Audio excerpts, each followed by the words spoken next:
Chili. Wow, please subscribe to my channel. Đừng chết tên channel này subscribe yêu à. Thạo bảo best. Hello guys, welcome back to another video.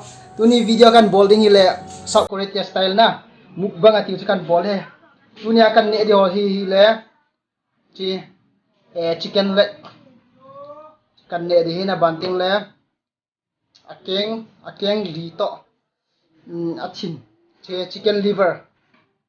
Abanting le. Chile chicken intestine to chicken kidney. Akang to gil he chi alizen han dua du he. Ka simpet anda veo te khat ve chi.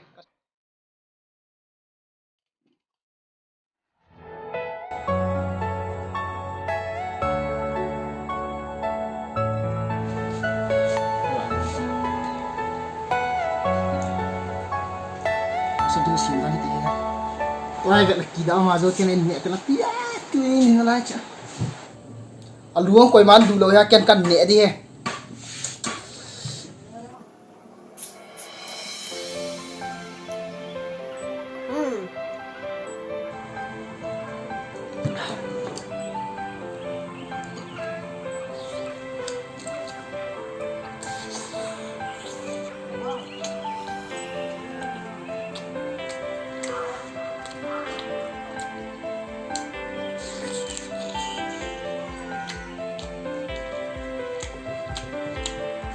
Yeah.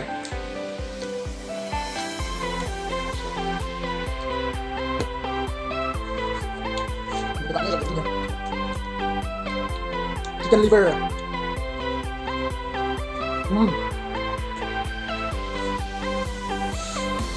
King chili. Maltasa.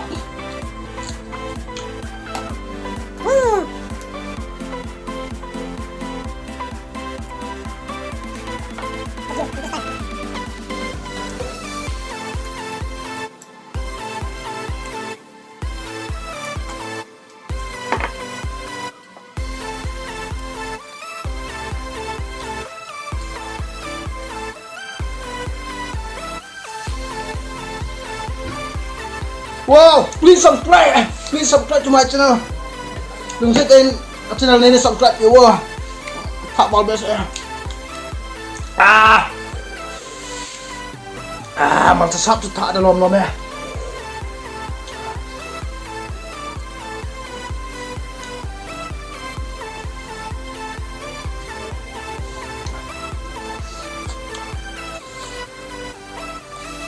Al zen ham dua ni. Bom na. Ta kan bom.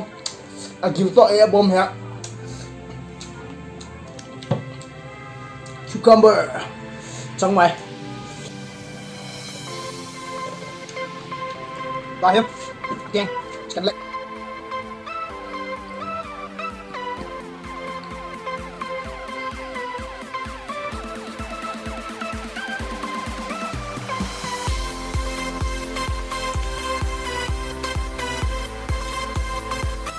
Judon han mule ame piding a du chak the de dan ei mi pha ki a zu ki don lo na tia hi ro a ke ne cho bang heo ol moham MC the world sam kat to ki mera tu de dan he ken judon lo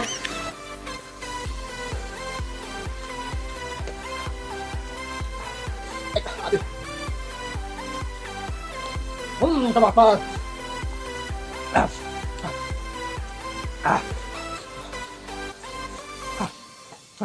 đây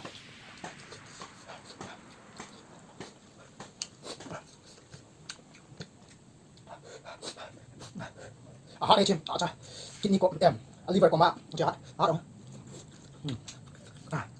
mới lấy cái lấy ra nè lấy ra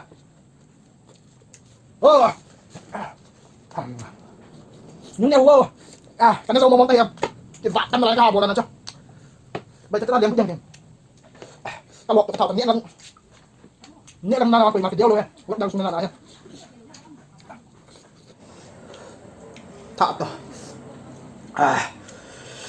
upayam lo kane but talo nok thui pui AHSA ni ong ga vet zile ano ma nok dik tu ya tu itu kitina banga kum khat lom tla ka tin khat vel mang sa AHSA kin tapon te akit ting le kan bol kit de tabang mama next week am khat le next vlog bongsa ke je khat abut akan ikat dia bate abut akan kit na innovate kit diu he chan je ki pam he lung set ten pio ko tabang ka channel subscribe bol nai lo zo sin lung set ten subscribe ni na bol pi chen vin lang chole share zong nei na bol pi te te vo next video in ki mutu taw te le